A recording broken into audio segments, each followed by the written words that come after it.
Assalamualaikum warahmatullahi wabarakatuh. Alhamdulillah wa kafa, wassalatu wassalamu ala rasulillah Muhammadil Mustafa wa ala alihi wa ashabihi ahli sidqi wal wafa. Asyhadu an la ilaha illallah wa asyhadu anna Muhammadan abduhu wa rasuluh. Allahumma salli ala Muhammad wa ali Muhammad kama sallaita ala Ibrahim wa ali Ibrahim wa barik ala Muhammad wa ali Muhammad kama barakta ala Ibrahim wa ali Ibrahim innaka Hamidum Majid. Qala Allah Ta'ala fil Qur'anil Karim, a'udzu billahi minasyaitonir rajim. Bismillahirrahmanirrahim. Wa lanabluwannakum bisyai'in minal khawfi wal ju' wa naqsin minal amwali wal anfusi wath thamarat wa basyiril sabirin. Shadaqallahul azim wa shadaqa rasuluhul karim. Amma ba'du. Para orang tua kami, bapak-bapak, ibu-ibu, jamaah, majelis ta'lim, majelis tabligh, pimpinan pusat Muhammadiyah rahimakumullah. Alhamdulillah pada hari ini kita bisa hadir di majelis ilmu. Mudah-mudahan Allah Subhanahu wa taala meridai kita semua. Amin ya rabbal alamin. Oleh karena mengisi hidup dengan majelis ilmu adalah kewajiban syariat, ya. Iqra bismi rabbikal ladzi khalaq, khalaqal insana min 'alaq. Iqra wa rabbukal akram alladzi 'allama bil qalam, 'allamal insana ma lam ya'lam. Karena itu maka pada hari ini tidak lain dan tidak bukan mari kita niatkan untuk menjalankan perintah Allah Subhanahu wa taala dalam rangka terus menambah amunisi senjata pengetahuan kita untuk kita bisa lebih dekat dengan syariah, dengan agama dan sahibus syariah dan pemilik ajaran agama Allah Subhanahu wa taala dan Rasulullah sallallahu alaihi wasallam. Saya diamanahkan untuk mengisi pengajian pada hari ini. Saya berterima kasih kepada pimpinan pusat Muhammadiyah, kami dari Majelis Tabligh Pimpinan Wilayah Muhammadiyah DKI Jakarta. Alhamdulillah berkesempatan bersilaturahim dan sharing kepada Bapak Ibu berkaitan dengan tema yang kami coba angkatnya, kita bahas, yang kita judulkan dengan menghindari bencana hidup yang sesungguhnya. Sebagai dasar pijakan kita, maka kita ambil misalnya surat Al-Baqarah, ya, ayat 100 ya 55. Ini sudah masyhur ini. Al-Baqarah 155, bisa Ibu buka ya. A'udzubillahi minasyaitonir rajim. Bismillahirrahmanirrahim. وَلَنَبْلُوَنَّكُمْ بِشَيْءٍ مِنَ الْخَوْفِ وَالْجُوعِ وَنَقْصٍ مِنَ الْأَمْوَالِ وَالْأَنْفُسِ وَالثَّمَرَاتِ وَبَشِّرِ الصَّابِرِينَ. Sungguh kami akan uji kamu, kata Allah Subhanahu wa taala, dengan sedikit rasa takut, kemudian rasa lapar, kemudian kekurangan duit, wa naqsim minal amwal, kekurangan uang, wal anfus, kekurangan jiwa, kematian.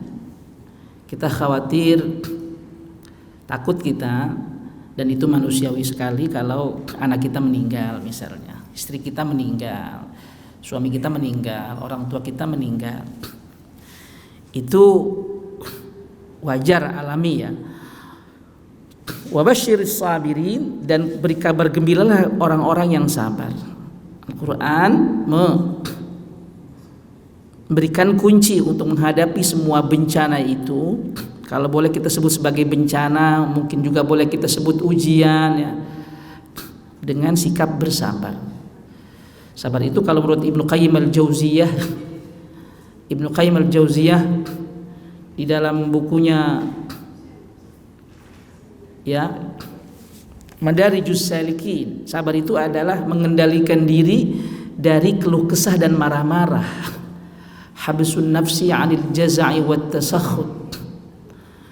Ujian apapun, bencana apapun, kalau kita pakai rumus Al-Quran dengan sikap bersabar ini, maka akan selesai.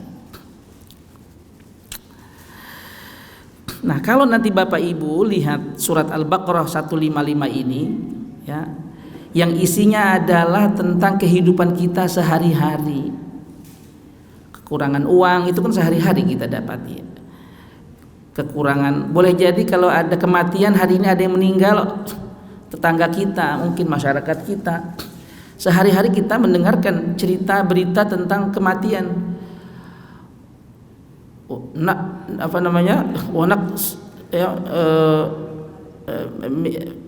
Anfus, ya, wa naqsim minal anfus. Hal yang biasa ini Bapak Ibu, ya. Ujian hidup ini sudah dinyatakan oleh Al-Quran sebagai sesuatu yang merupakan ujian, bencana. Tetapi Al-Quran hanya bercerita tentang fenomena saja dan kunci menghadapinya. Di depan saya ada buku Bapak Ibu, ya. Ini An-Nubuwah wal Anbiya fi Dhaw'il Qur'ani was Sunnah. Kenabian dan para nabi dalam sinaran Al-Quran dan Sunnah. Saya baca buku ini, salah satu babnya adalah bagus sekali tentang Muhammadiyah ini, Feb.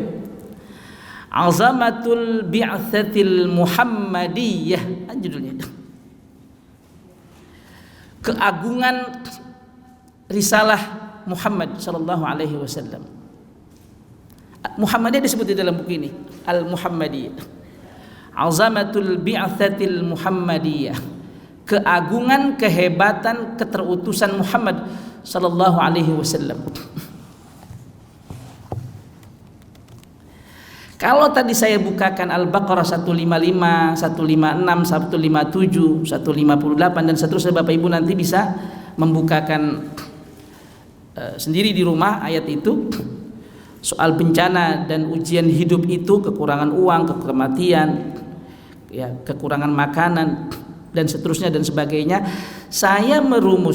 Izin saya merumuskan, ya, ujian-ujian ini bukan ujian hidup yang sesungguhnya, bukan. Kalau dalam buku ini disebut dengan an-nakbah. An-nakbah itu artinya bencana. Orang punya uang, kehabisan uang, kekurangan uang, boleh kita sebut bencana, tapi bukan bencana hidup yang sesungguhnya. Jadi tidak perlu berkeluh kisah, tidak perlu, apalagi sampai kemudian misalkan ada kejadian kita kena bencana, orang yang kita cintai meninggal dunia misalnya. Biasa-biasa saja Bapak Ibu, ya, biasa-biasa. Karena bukan bencana yang sesungguhnya, bukan. Di dalam buku ini dirumuskan bahwa kehadiran Rasulullah sallallahu alaihi wasallam, al-bi'tsah al-Muhammadiyah, diutusnya Nabi Muhammad sallallahu alaihi wasallam itu adalah untuk menanggulangi bencana yang sesungguhnya, bencana peradaban, bencana kebudayaan, bencana kemanusiaan. Kalau tidak dalam Al-Baqarah 55 itu biasa-biasa saja, orang meninggal, orang kurang uang, orang kekurangan pangan, sandang, itu biasa-biasa saja. Fenomena hidup. Iya kan?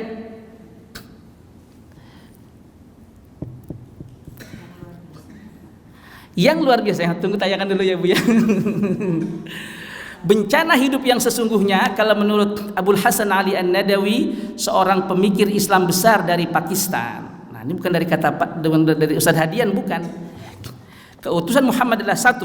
Ini mulai masuk kita kepada materi, ya. Satu, ya, kalau saya baca boleh sedikit walakinna nukbatal jahiliyyati allati ja'at li izalatiha, bencana kebodohan jahiliyah yang risalah Muhammad itu datang untuk menghapusnya, menanggulanginya, mengatasinya, wattaghallubi 'alaiha, dan mengalahkannya, Orang kalau bencana ada warganya, anaknya, keluarganya meninggal, lalu kemudian dia ikut putus asa sampai bunuh diri, itu namanya tidak menang atas ujian hidup. Wa taghallubi 'alaiha al-bi'tsah al-muhammadiyah allati ikhtaraha Allah li mu'alajati.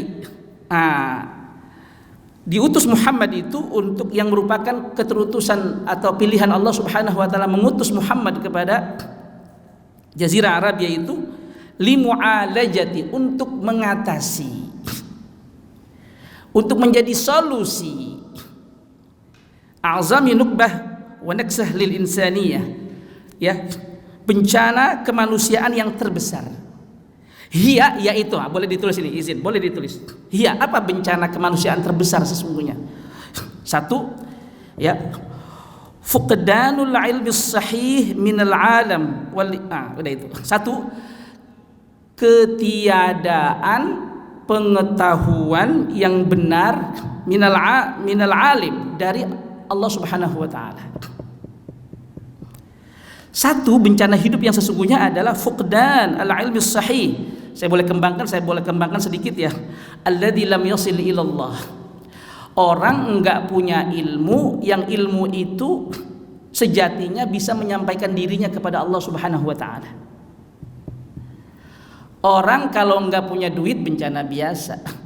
Tapi kalau enggak punya ilmu, bencana hidup yang sesungguhnya. Apalagi kalau kita tambahkan ala ilmu sahih, dibilang oleh Abul Hasan Ali An-Nadawi ini, ilmunya harus benar, dan ilmu yang benar itu pasti wusulan, pasti menyampaikan dia kepada Allah Subhanahu wa taala. Nanti saya contohkan. Itu satu. Jadi ilmu, mencari ilmu, mendapatkan ilmu lagi benar, dan ilmu itu harus menyampaikan kita kepada Allah Subhanahu wa taala. Ilmu itu substansinya adalah menyampaikan kita kepada Allah Subhanahu wa taala. Kalau bahasa teknisnya adalah mengingat Allah, zikran.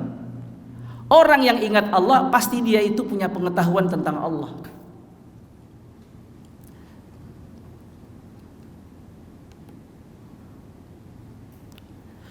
Orang yang dia punya ilmu yang baik, pasti dia akan zikir kepada Allah Subhanahu wa taala. Makanya ada perintah hadis kan, ittaqillah haitsuma kunta, bertakwalah kamu kepada Allah Subhanahu wa taala di mana saja, di masjid, di pasar, di rumah, di kantor. Itu perintah untuk kita mengingat Allah Subhanahu wa taala. Orang yang ingat kepada Allah, zikir kepada Allah, pasti dia ilmunya ada. Tapi hati-hati kalau kita melupakan Allah, kata Al-Quran, nuqayyid lahu syaitana, kami akan taruh di kepalanya itu setan. Karena kita melupakan Allah, yang hadir akan mengendalikan kita adalah setan. Setan kan mengatakan, di dalam Al-Quran diceritakan, kata setan adalah la'atiyannahum min baini aydihim wa min khalfihim wa an aymanihim wa an syama'ilihim. Ada 4 penjuru kita dikepung oleh setan, Bapak Ibu. Khalfihim, bain aidihim, di depan kita dikepung, belakang juga ada setan, kanan ada setan, kiri ada setan. Kecuali arah di atas. Arah di atas ini setan nggak punya akses, karena ke atas itu adalah hak prerogatif Allah Subhanahu wa taala, kita wusulan sampai kepada Allah Subhanahu wa taala. Nggak bisa setan. Ada orang misalnya ada kesempatan untuk berbuat maksiat, kalau kemudian dia ingat Allah, oh ini dilarang, pasti setan langsung mental itu. Karena setan mengatakan, dalam Al-Quran diceritakan, illa ibadakal mukhlasin, kecuali ibadah anak hamba-hamba engkau ya Allah yang ikhlas. Kalau kita punya ilmu, kita ikhlaskan diri kita, setan kagak masuk. Kita udah dikasih kisi-kisi hidup oleh Allah Subhanahu wa taala, enggak masuk setan itu. Kita dikasih kisi. Ilmukan pengetahuan dan kepala kita, ikhlaskan, setan kagak bakal masuk. Enggak bakal masuk. Saya yakin betul kita dengan rumus Al-Qur'an ini, yakin betul. Maka Al-Qur'an katakan, ya, aku tinggalkan 2 perkara, Al-Qur'an dan Sunnah. Kalau kalian berpegang teguh, ya, lan tadillu abada, enggak bakal Sesat. Begitu caranya. Al-Quran masukkan ke dalam otak, pikiran, hati kita, ikhlaskan, setan kagak bakal masuk. Kita udah dikasih kisi-kisi hidup oleh Allah Subhanahu wa taala untuk menjadi orang yang sukses, berhasil di dunia ini. Sebelum kita dimatikan oleh Allah besok atau lusa. Dan ilmu yang tinggi itu adalah ilmu Al-Quran. Al-ilmu sahih huwal Quran. DLL dan lain-lain ya, sunnahnya. Maka majelis begini, mahal ini Bapak Ibu. Saya doakan Bapak Ibu semua min ahlil khair, min ahlil jannah ini. Kita masuk surga Allah Subhanahu wa taala. Taruhannya besar. Wa ma takunu fi sya'nin wa ma tatlu minhu min Qur'an illa kunna 'alaikum syuhuda id tufiduna fi. Tidaklah kalian dalam satu urusan, tidaklah kalian sedang melakukan satu aktivitas, tidaklah kalian sedang melakukan satu pekerjaan illa kunna 'alaikum syuhuda, kecuali kami menyaksikan. Demi Allah, kita sekarang bersimpu di Masjid At-Tanwir ini sedang disaksikan illa kunna 'alaikum syuhuda, kecuali kami sedang menyaksikan kamu. Kata Allah, kita sedang dilihat oleh Allah Subhanahu wa taala. Menjadi tabungan kita. Ilmu yang benar itu tertingginya adalah Al-Qur'an. Maka kita harus nempel lengket kepada Al-Qur'an ini. Membacanya, mempelajarinya, kemudian mengamalkannya dan mendakwahkannya. Ada 4 kewajiban kita. Kalau kata dekan kami di Fakultas Agama Islam Universitas Muhammadiyah Jakarta, Dr. Sopa, pernah itu. Ya. Kewajiban kita terhadap Al-Quran ini adalah qiraatuhu, membacanya. Alhamdulillah biiznillah wa amma bi ni'matika rabbika fahaddits, tahadus bin ni'mah. Saya melakukan program one day one juz. 1 hari 1 juz. Allahumma paksain Bapak. Allahumma paksakeun ya. Paksakan diri. Satu hari 1 juz. Jangan tinggal Bapak Ibu. Ini ilmu sahih, ilmu yang benar Al-Quran. Kalau kita mendapatkan poin pertama, kita pegang erat Al-Quran, membacanya, menatadabburinya, mengamalkannya dan mendakwahkannya, kita terhindar dari bencana hidup pertama. Kita terhindar dari bencana hidup, bencana kebudayaan. Kemarin kita habis melihat bagaimana ada pemimpin-pemimpin kita yang dikritik oleh rakyat, ya kan? Anggota dewan, anggota majelis, ya. Ada pimpinan kita juga itu yang rumahnya dihempas oleh masyarakat di Tanjung Priok ya. Saya gampang membacanya. Beliau itu mestinya kan kalau hemat kita, hemat Al-Quran, hemat sunnah Nabi Sallallahu Alaihi Wasallam, sebagai pemimpin kan harus hidup berkesederhanaan Bapak, ya kan? Hidup sederhana, memberi contoh.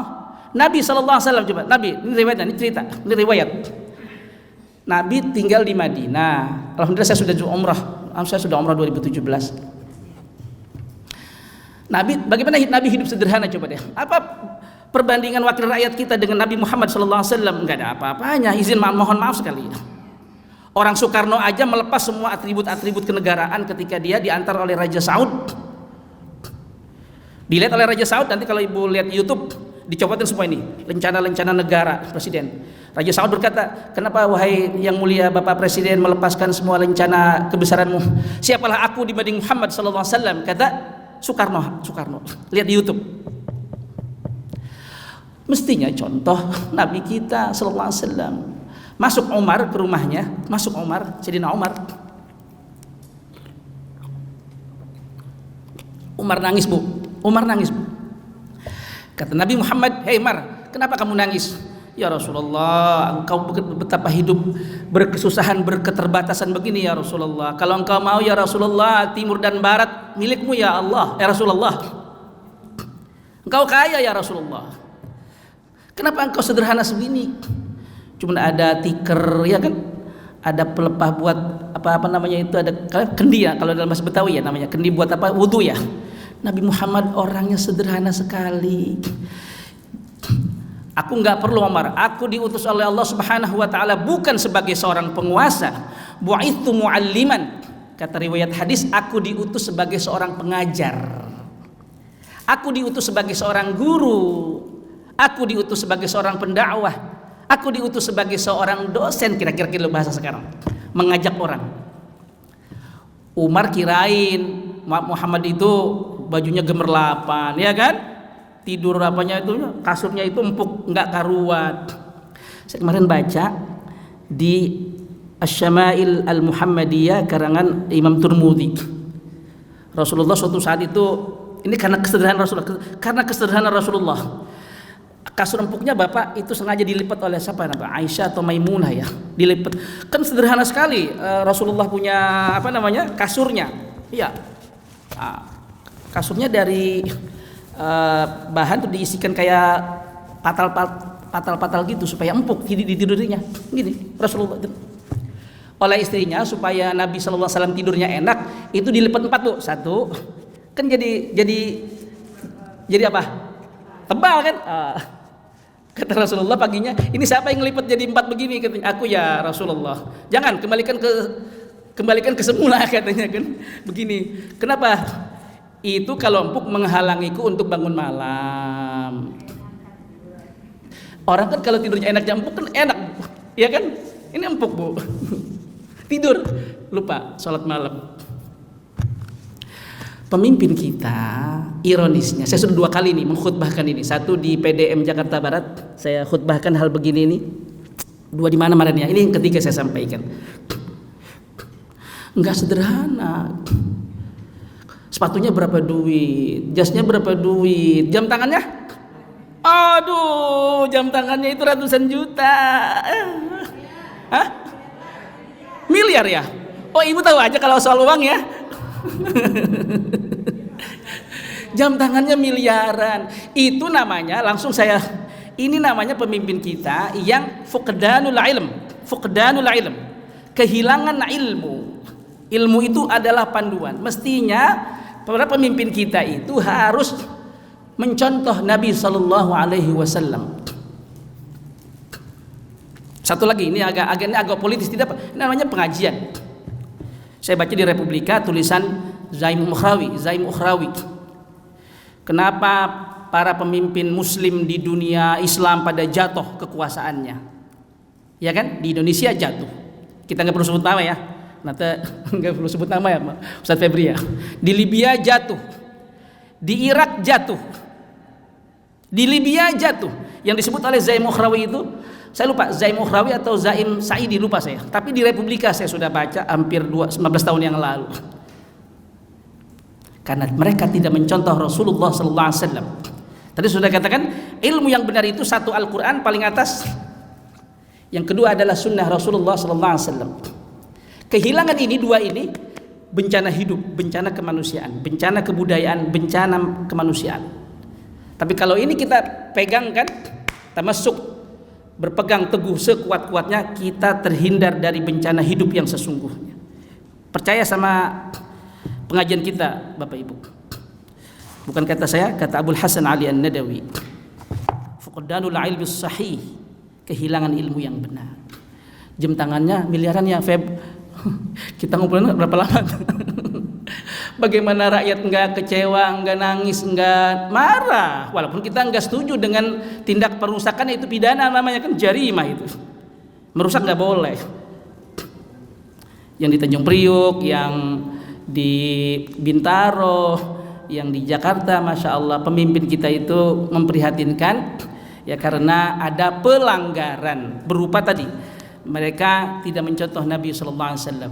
Saya contohkan tadi yang Zaim Ukhrawi, mereka jatuh dalam kekuasaannya, dari kekuasaannya karena tidak mencontoh Nabi sallallahu alaihi wasallam.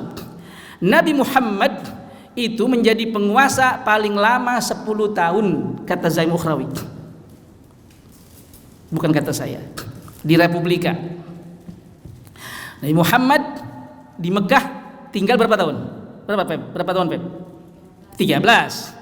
Di Madinah 10 tahun kan adalah 10 bagi 5 berapa? 2 kan?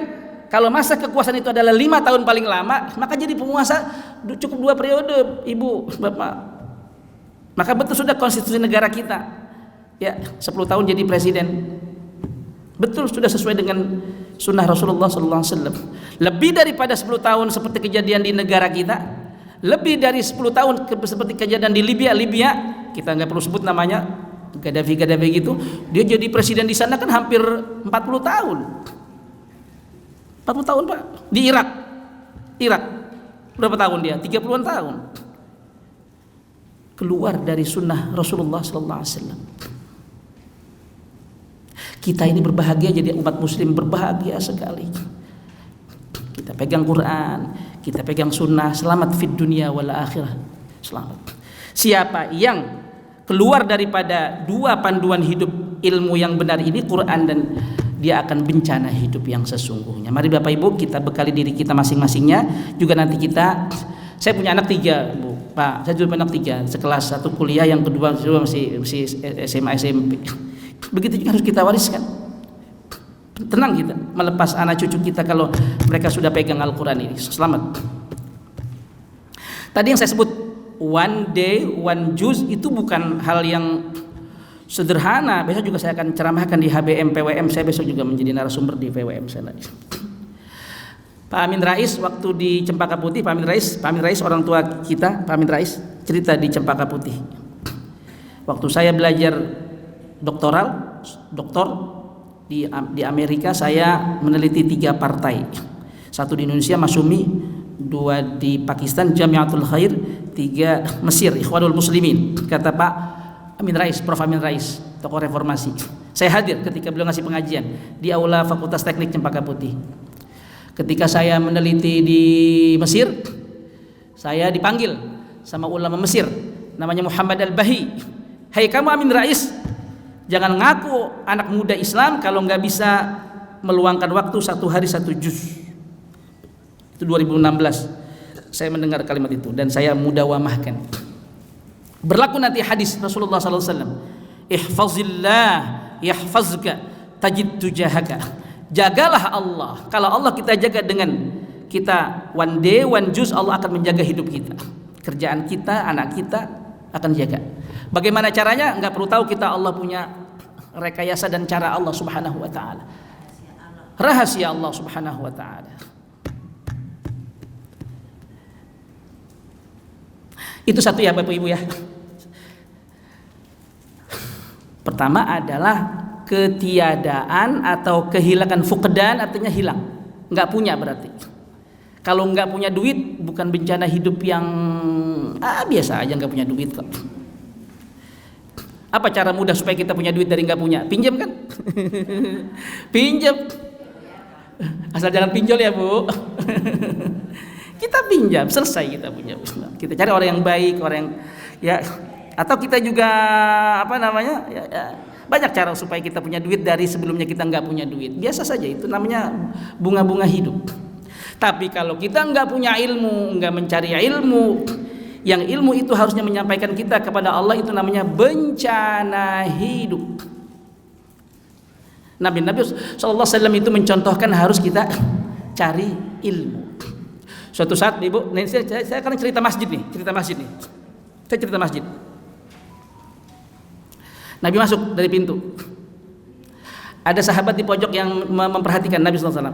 Pojok kanan masjid, pojok kiri masjid ada 2 kelompok. Ada sahabat yang menyaksikan. Kelompok yang pertama kerjaannya ibadah melulu. Kelompok yang kedua adalah kelompok jamaah masjid yang ngaji ilmu.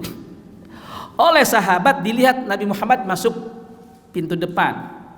Sahabat ingin tahu Nabi bergabung kemana dari 2 kelompok ini. Kelompok yang beribadah atau kelompok yang ngaji. Ternyata didapati Nabi SAW bergerak ke kelompok yang ngaji. Ditanya, kenapa ya Rasulullah, kan ada 2 kelompok, kamu nggak bergabung kepada kelompok yang beribadah ya Rasulullah? Sama tadi riwayatnya, aku diutus menjadi seorang pengajar ilmu. Rasulullah sangat cinta ilmu. Maka Rasulullah SAW itu ada hadis mengatakan, ya, jadilah orang kamu mualliman, pengajar kalau bisa, atau muta'alliman atau belajar, atau mustamian atau yang suka mendengarkan ilmu, atau muhibban atau mencintai ilmu. Memang ilmu segala-galanya. Maka betul Allah Subhanahu wa taala itu memfirmankan ayat pertama, Iqra bismi rabbikal ladzi khalaq. Gitu Bapak Ibu ya, pesan ya. Pesannya sudah sampai ya. Kata buku Abdul Hasan Ali An-Nadawi, ini namanya An-Nukbah Al-Insaniyah, bencana kemanusiaan adalah fuqdanul ilmi sahih. Enggak punya ilmu yang benar. Tadi sudah kita rumuskan, al-ilmu sahih huwal Quran, al-ilmu sahih huwas sunnah. Selesai sudah. Sudah.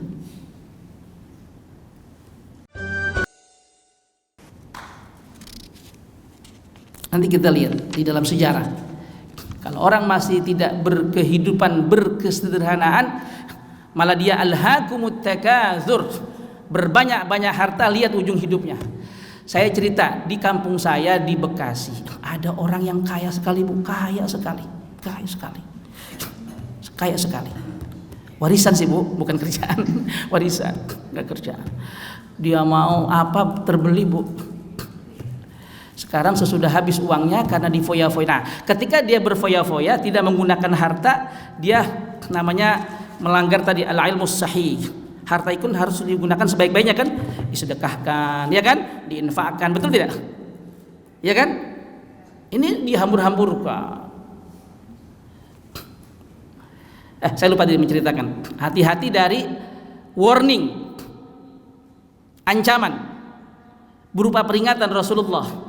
Rasul mengatakan azizun dzalla. Ada orang yang mulanya itu terhormat, dzalla dia jatuh hina. Bu, Pak, habis rumahnya megah diseruduk sama orang Bu, dihempas Bu, kan jadi hina Bu. Jauh ke Indonesia, mari kita lihat di televisi. Di negara mana itu? Afrika mana? Yang rumahnya dibakar? Nepal Bu. Saya ketika lihat televisi Nepal kejadian, bahkan karena rakyatnya marah Bu, mohon maaf sekali selalu saya bersebut ya, istrinya terbakar dalam rumah Bu. Allah, istri yang kita cintai, kita banggakan, kita cintai, kita sayangi, terbakar di rumahnya sendiri. Rumahnya terbakar, orangnya terbakar, istrinya, Masya Allah. Kenapa? Koruptif Bu. Kalau orang korupsi kan itu melanggar Al-Quran Bu, ya kan? Wassariqu wassariqatu faqta'u aydiyahuma. Orang yang mencuri laki-laki, orang mencuri perempuan, potong tangannya. Kan ada. Enggak boleh mencuri Bu. Jinayah, pidana dalam Islam. Karena Presiden Nepal begitu, yang kita lihat di beritanya itu melanggar. Bagaimana rakyat tidak marah, masyarakat tidak marah. Dibakar rumahnya, terbakar istrinya. Masya Allah. Masya Allah. Nepal ya Pak ya? Nepal.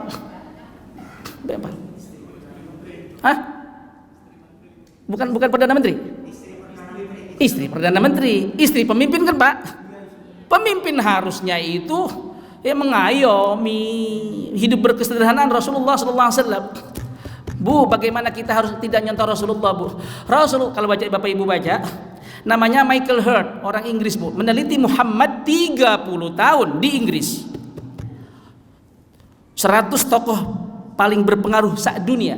Nomor 1 Nabi kita Muhammad sallallahu alaihi wasallam. Isa kalau nggak salah nomor 6 begitu. Musa kalau tidak salah nomor 8 begitu. Buddha Gautama nomor berapa? Nomor 1 nomor wahid Muhammad sallallahu alaihi wasallam.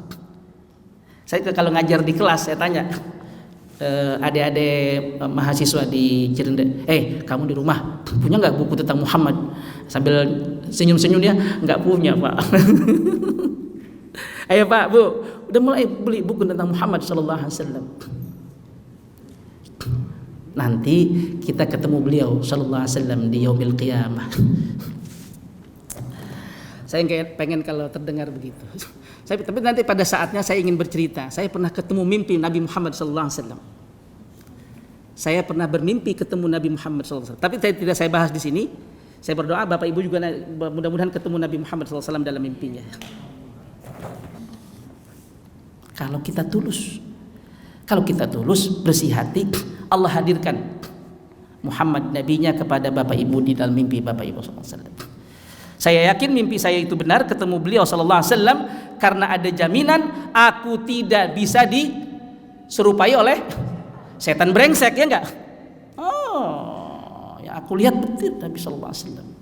Saya wa amma bi ni'mati rabbika fahaddits. Saya enggak mau kalau nggak ada kerangkanya. Kerangkanya adalah kalau yang nikmatnya baik-baik ceritakan sama orang, ya kan? Wa amma tahadus bin ni'mah. Ayo Pak, Bu, kita jangan bencana hidup. Oke? Nanti kalau yang kedua, nah mulai dicatat juga ya. Yang kedua, kata Abul Hasan Ali An-Nadawi, bencana kemanusiaan atau bencana hidup sesungguhnya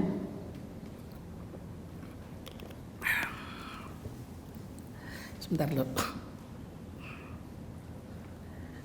Kalimatnya adalah fuqdanul iradatil khairatil qawiyah. Fuqdan al-iradah al-khairah al-qawiyah, bahasa Arabnya begitu.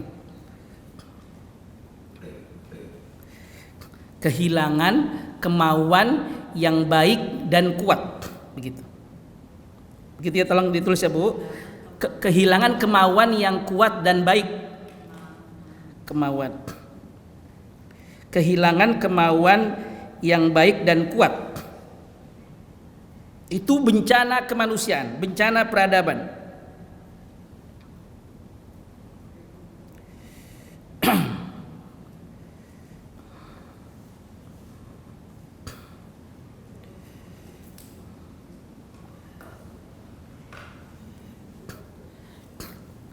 Ya, kata buku ini fuqdanul iradah al-khairah al-qawiyah. Orang enggak punya kemauan yang baik dan kuat. Itu bencana kebudayaan, itu bencana kemanusiaan, itu bencana hidup yang sesungguhnya. Enggak punya duit biasa, enggak punya makanan biasa, enggak punya pakaian biasa. Tapi kalau enggak punya kemauan itu luar biasa, bencana hidup. Baik, kita bahas sedikit. Manusia diciptakan oleh Allah Subhanahu wa taala itu dengan banyak potensi. Mata, telinga, hati. Kalau kalimat Al-Qur'annya dalam surat As-Sajdah, a'udzubillah wa ja'ala lakumus sam'a wal absara wal afidah, dijadikan pendengaran, dijadikan penglihatan, dijadikan hati. Pendengaran, penglihatan sama hati modal buat kita berkemauan. Melihat flyer ada undangan Majelis Tabligh PP Muhammadiyah, pengajian Ahad pagi, bla bla bla bla. Mata kita membaca, langsung kita saya mau hadir. Itu namanya kebahagiaan hidup. Kita baca flyer undangan pengajian PP Muhammadiyah, ngaji lagi nggak mau. Bencana hidup, bencana hidup. Orang Pakistan. Orang kalau punya kemauan itu manusia yang sesungguhnya karena diberikan potensi berkemauan. Kalau orang nggak berkemauan, dia tak ubahnya seperti benda apa barang. Ini kan benda nih. Dalam istilah Al-Quran namanya benda. Kalau kita namanya man, orang. Paham ya? Kita orang berakal, aqilun. Kalau ini adalah ghairu aqilin, enggak berakal dia. Kalau benda begini dapat kita apain aja kan? Kita buang, kita tendang, kita nyahkan. Karena benda kayak batu aja. Orang kalau enggak punya kemauan kayak batu, Bu. Orang kalau enggak punya kemauan kayak barang, Bu, bisa kayak meja, kayak dipindah-pindahkan gitu, kayak kayu. Apa yang membedakan kita dengan kayu amalan lainnya itu? Karena kita punya kemauan. Dan kemauan itu timbul dari kita punya pendengaran, penglihatan, hati. Dan kemauan itu harus baik, al-khairah. Orang kalau kemauannya jelek, maksiat, Bu, maksiat. Orang kalau kemauannya jelek pasti pelanggaran agama, Bu. Mencuri, korupsi, mengambil barang orang, mohon maaf, berzina. Kemauannya jelek. Nanti saya akan buka ya surat Ibrahim ya ayat 22, kunci hidup. Kita diberi kunci hidup. Kunci kehidupan. Orang kalau punya kemauan yang baik, pasti Allah akan arahkan kepada yang baik-baik, karena Allah adalah sumber kebaikan. Surat Fatir mengatakan a'udzubillah wa minhum sabiqun bil khairati biidznillah. Al-Qur'an. Dan di antara orang-orang itu ada orang yang berlomba-lomba kepada kebaikan. Nah, Al-Quran karena mukjizat pasti benar adanya. Biidznillah, kebaikan-kebaikan, pekerjaan yang baik-baik itu pasti ada izin Allah Subhanahu wa taala. Ibu datang ke At-Tanwir itu pasti ada izin Allah Subhanahu wa taala. Karena ibu berkemauan, karena bapak berkemauan. Datang ke At-Tanwir ngaji syariah, ngaji agama. Biidznillah, ada izin Allah Subhanahu wa taala. Rumusnya, perbuatan yang baik pasti adalah atas kehendak Allah Subhanahu wa taala. Tapi kalau ada orang berbuat jelek, berbuat buruk, pelanggaran, bermaksiat, satu, sudah pasti Allah nggak ada izin di situ. Dua, yang sudah pasti bahwa ada pelanggaran dia kepada syariat. Contoh, ini hadis. Wala yasriqus sariq wa huwa mu'min, tidaklah orang mencuri itu kecuali orang tidaklah seseorang itu mencuri kalau dia itu beriman. Gak mungkin orang beriman itu mencuri. Oke. Wala yazni zani wa huwa mu'min, kata Nabi. Dan tidaklah orang berzina kecuali itu tidak ada imannya. Udah pasti, nanti kita lihat di media sosial, elektronik, surat kabar, berzina ke, korupsi ke, ngambil barang orang ke, pasti nggak ada imannya orang itu. Air sama nggak bisa bertemu, ya kan? Sama minyak, kebaikan sama keburukan, Allah sumber kebaikan. Kalau kita hadapkan dengan yang jelek-jelek itu pasti mental ya. Allah nggak mau kepada yang jelek-jelek. Kalau Allah kita rasakan atau kita mau merasakan Allah bersama kita, kita semua harus berkompetisi atau berinteraksi dengan yang baik-baik. One day one just Allahumma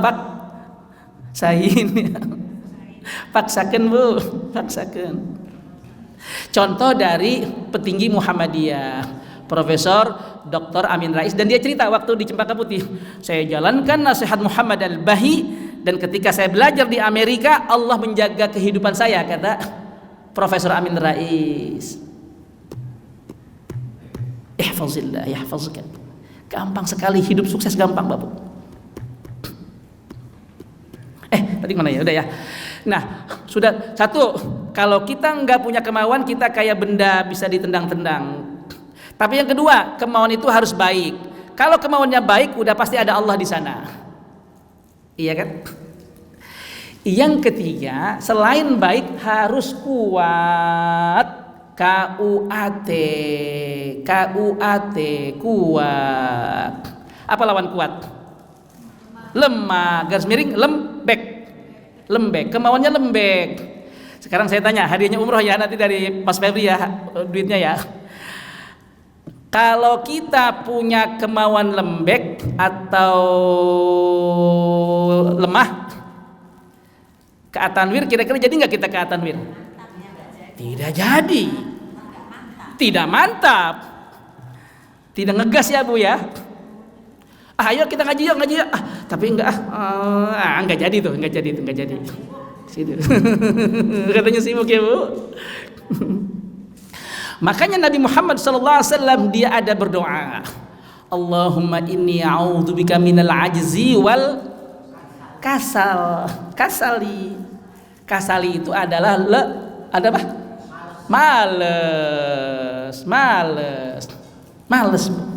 Males itu adalah ancaman peradaban kemanusiaan. Nabi Muhammad, para sahabat, as-salafus salih adalah orang-orang yang rajin, orang-orang yang lincah. Nanti kalau Bapak Ibu buka nanti di dalam itu hadis sahih Bukhari. Coba lihat tradisi Nabi dan para sahabat. Mereka bangun malam kan mereka kan? Bukan ini tadi kayak yang empuk kasurnya itu dilepet berapa? 4. Nabi marah. Siapa ini ngelipet kasur saya katanya? Saya ya Rasulullah. Kembalikan. Ini bisa membuat saya nggak bangun malam. Kalau kita malah dilipet lagi ya Bu. Jadi 8 gitu ya. Makin empuk banget. Mereka orang-orang rajin. Dalam hadis disebutkan karena mereka rajin itu fa asbaha nasyitan, maka mereka pagi harinya menjadi orang yang, mohon maaf siapa yang dari bahasa ini bahasa Jawa ya? Terengginas apa kalau artinya dalam bahasa Jawa apa? Apa terengginas itu? Hah? Apa Bu? Semangat. Kata orang gesit ya Bu, gesit ya? Gesit. Maka orang yang bangun malam itu fa'asbaha nasyitan, mereka pagi harinya akan menjadi orang yang semangat dan gesit. Itulah peradaban Islam yang Rasulullah SAW tata 3 abad pertama. Masa Nabi, masa sahabat, masa tabi'in 100, 200, 300 tahun Islam dijalankan sebagaimana harusnya dan Islam maju luar biasa. Sekarang kita udah jauh daripada masa sahabat, udah ke 1440 berapa sekarang? 8 Hijriah ya. Udah 1400, udah jauh banget dari Nabi sallallahu alaihi wasallam. Karena kata Nabi, sebaik-baik umatku adalah masaku dan masa sesudahku. Dan masa sesudahku. Nabi hadisnya adalah 3 abad, ya kan? Khairul qurun qarni, tsummal ladzina yalunahum, tsummal ladzina yalunahum. Diganjar oleh Nabi masa sahabat hebring, masa tabi'in hebring. Tapi sesudah masa di luar tabi'in udah mulai meninggalkan Islam sampai masa kita sekarang. Siapa yang sayap karena salat tahajud semalam? Pasti terhitung jari. Siapa yang sayap kiri semalam salat malam? Pasti terhitung jari. Allahumma faksain. Kalau kita nggak maksain, kalau nggak kuat, tadi rumusnya kata sumber, kata buku, kalau tidak al-qawiyah maka ad-dha'ifah, maka dia lembek dan lunak. Kalau lembek dan lunak nanti masuk setan. Kita dikasih rumus oleh Allah Subhanahu wa taala. Di dalam surat, boleh dicatat ya, izin Bapak Ibu, dalam surat Ibrahim ayat 50. Ayat 32. Boleh kita baca, kita menghormati Quran. A'udzubillah. Wa qala asyaitanu lamma qudiyal amr. Berkatalah setan brengsek ketika urusan udah selesai. Yang surga ke surga, yang ke neraka ke neraka. Innallaha wa'adakum wa'adal haqq. Allah menjanjikan kepada kamu. Ini kata setan, bukan kata saya. Kata surat Al-Baqarah. Ya. Sesungguhnya Allah menjanjikan kamu janji yang benar. Oke?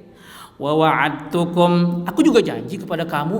Fa akhlaftukum, aku menyalahi janjiku. Kalau janji Tuhanmu benar, janji aku mah janji apa? Janji bulus. Kan kalau kata setan, udahlah nggak usah ngaji lah, enak di sini tidur aja, ya nggak? Di rumah kan enak, ya kan? Ngapain berangkat ke Keramat Menteng ngaji, udah capek, sini aja nggak usah ngaji. Kata setan kan, kalau sembahyang subuh nggak usah lah sembahyang subuh di Allah, udah tidur aja, tidur. Saya lupa cerita. Kalau orang kata hadis, kalau orang tidur, ini tidur nih Bu, dia tidur. Hadis mengatakan diikat 3 kali sama setan. 1, 2, 3 kali. Semua, enggak Presiden Prabowo diikat semuanya.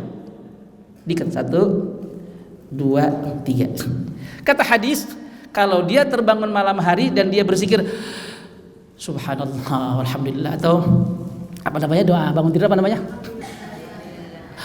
Ahyana ba'dama atana wa ilaihin nusyur. Ikatan pertama lepas Bu, lepas. Tapi hati-hati, masih ada berapa? 2. Habis dia bangun berzikir alhamdulilladzi ahyana ba'dama amatana wa ilaihin nusyur. Seret, tarik lagi selimut, tidur lagi, masih ada 2 dia. Semua Bu, enggak presiden, enggak menteri Bu. Enggak presiden Indonesia, enggak presiden Nepal, gitu semua sama setan. Setan brengsek, kalau saya bahasa setan brengsek. Kalau masih ada 2, habis dia zikir, kemudian dia wudu, berangkat ke wudu, lepas 1 lagi Bu. Berapa? Masih ada nggak? Satu. Tapi kalau dia sholat langsung tiga-tiganya Bu, terputus semuanya. Maka betul kata hadis tadi, fa asbaha nasyitan. Paginya dia akan menjadi orang yang semangat, lincah dan gesit. Itulah 300 tahun pertama kaum muslimin contohkan Nabi Muhammad SAW, utamanya Nabi Muhammad yang sehingganya orang sampai sekarang mengenal Rasulullah SAW, yang karenanya sampai Soekarno tadi melepaskan rencana-rencana kenegaraannya. Nabi kita, kata Michael Hurt, aku neliti Muhammad 30 tahun dan aku simpulkan Muhammad nomor 1. Akhirnya aku dicerca di Inggris. Kamu neliti kok Muhammad nomor 1? Emang kenyataannya begitu, kata Michael Hurt. Aku teliti Muhammad orang Islam itu Rasulnya, hebat dia, hebat. Tuhan kita hebat, Rasul kita hebat, harusnya umatnya harus hebat nggak? Hebat. Kalau dosen kami, Profesor Harun Nasution di UIN Jakarta, di dalam bukunya Islam Rasional, saya sudah baca buku itu, mengatakan, walaupun Bapak Ibu jamaah silakan setuju atau tidak, tapi Profesor Harun Nasution mengatakan di dalam bukunya itu Islam Rasional, tugas kita adalah bagaimana bisa mengulangi sejarah keemasan Islam ketika 3 abad pertama itu, 100, 200, 300. 400, 500 sudah orang pada udah mulai nggak dijalankan Islam itu, termasuk KPC kita sekarang ini, termasuk yang bangun malam juga dan seterusnya. Sukses. Kembali ke tadi yang rumus kedua, bencana hidup. Kalau orang kemauannya lembek, setan masuk. Kembali kepada kunci hidup. Nanti ini Bapak Ibu, karena salah satu mukjizat Al-Qur'an adalah dia menceritakan kejadian yang akan datang. Ini kejadian yang akan datang, lihat. Nanti di hari kiamat kita bertengkar sama setan. Gara-gara lu gua masuk neraka gini, gitu kan? Begitu nanti. Kata setan, "Woi, jangan cerca saya. Tuhanmu Allah Subhanahu wa taala sudah menjanjikan janji yang benar. Aku janji juga, tapi janjiku janji palsu," kata setan.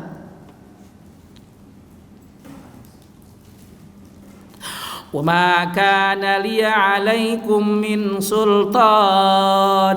Aku sebetulnya enggak punya kekuatan untuk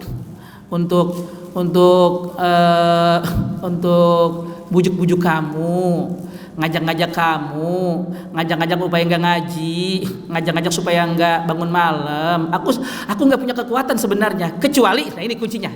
Kita dikasih kunci hidup oleh Allah Subhanahu wa taala. Illa, kata setan, illa yaitu da'autukum, aku emang ngajak kamu, fastajabtum, kamunya mau, gitu ya. Nah ini dengerin, aku ngajak kamu mau, aku ngajak kata setan, kamunya mau. Maka kalau ada ajakan yang jelek-jelek untuk kita berkemauan yang jelek-jelek, kita nggak punya kemauan yang kuat, setan masuk. Ustaz Hadian, bagaimana cara mengatasinya? Dikasih Al-Quran. Al-Quran mengatakan, wala tattabi'u khutuwatis syaitan. Jangan ikuti langkah-langkah setan. Jadi setan punya langkah, Bapak Ibu, punya langkah dia. Setan ngajak kan? Udahlah, jangan baca flyer ngaji gitu, nggak usah. Ya kan? Kita tinggalkan. Dia ngajak lagi. Sekali dia ngajak, kata setan, ini bukan kata salah, Bu. Ini rumus Al-Quran lah, Bu. Kunci. Setan itu punya langkah-langkah, Bu. 1, kita ngikut. Setan ngikut, kita ini ya. Ya, berlanjut. Diajak lagi sama setan, kita ikut lagi. La tattabi'u khutuwatis syaitan. Setan itu punya langkah-langkah, punya bujukan-bujukan.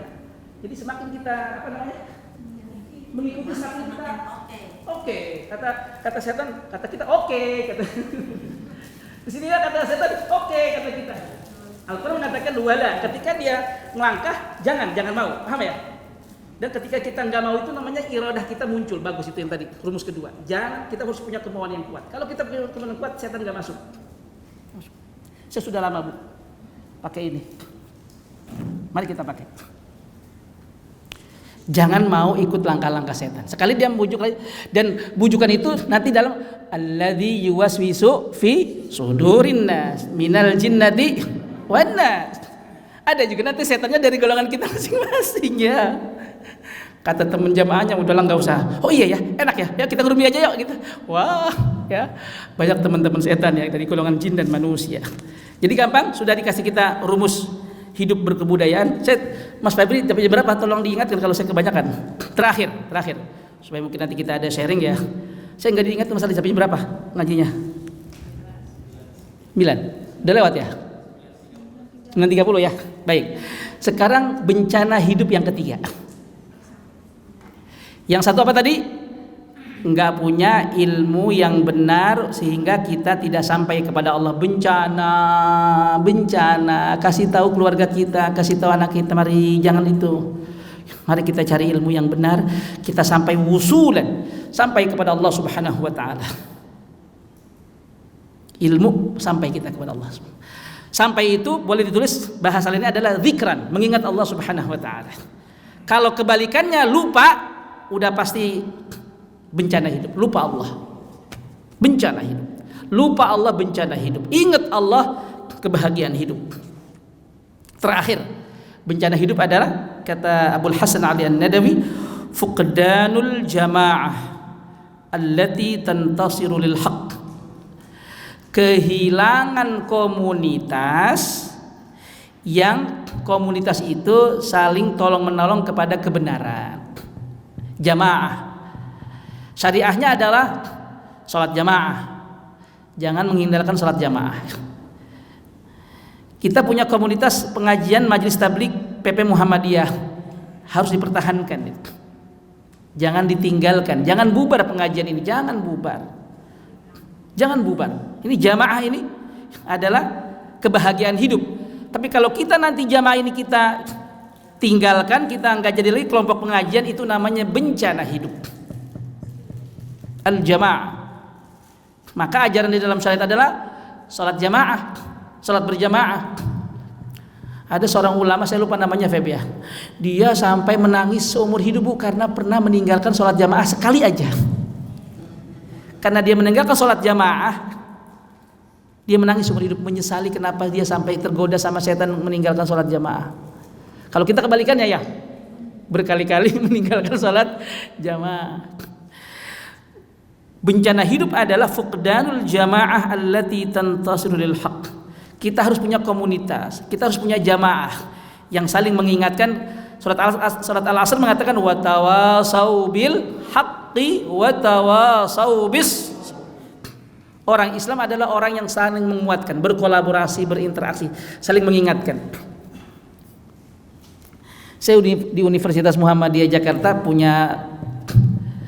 kami punya peraturan kampus ya Feb, namanya kampus Islami. Nggak boleh pakaian ketat, nggak boleh merokok, nggak boleh meninggalkan sholat jamaah atau tidak sholat di masjid musalla. Itu saya paling gatal ngomong kepada murid-murid kami di Cirende kalau ada pelanggaran, pakaian nggak rapi, ketat. Saya tegurkan saya tegur gitu. Tolong ya, kata saya, ini dibuat untuk tertib. Orang Islam adalah orang yang sangat tertib, karena dia akan diingatkan oleh saudara-saudaranya, oleh jamaah. Karena kita nggak bisa hidup sendiri doang di sini. Salah satu nikmat hidup adalah karena kita hidup bersosial, bermasyarakat. Karena kita akan saling diingatkan ya, untuk kita tetap dalam jalur kebenaran itu. Maka mari, terhadap pesan yang ketiga, bencana hidup adalah kalau orang meninggalkan jamaah, meninggalkan kelompok komunitasnya, seolah dia hanya bisa hidup sendiri aja. Nggak bisa. Maka ada hadis mengatakan yadullah mahal jamaah. Kekuasaan Allah, izin Allah, kehendak Allah itu bersama jamaah. Yang boleh tunggal, yang boleh sendiri itu hanya Allah saja. Paham ya? Itu filsafatnya. Filsafat hikmahnya adalah yang boleh sendiri doang adalah Allah tunggal, ilahun wahidun, Tuhan yang tunggal. Selain Allah adalah makhluk, dia harus saling bergantung.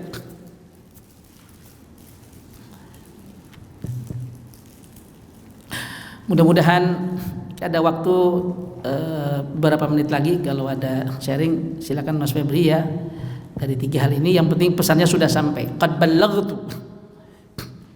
Kalau kita pegang pesan ini, kita hindarkan ini, dari kita nggak punya pengetahuan, ilmu, kita hindari ini.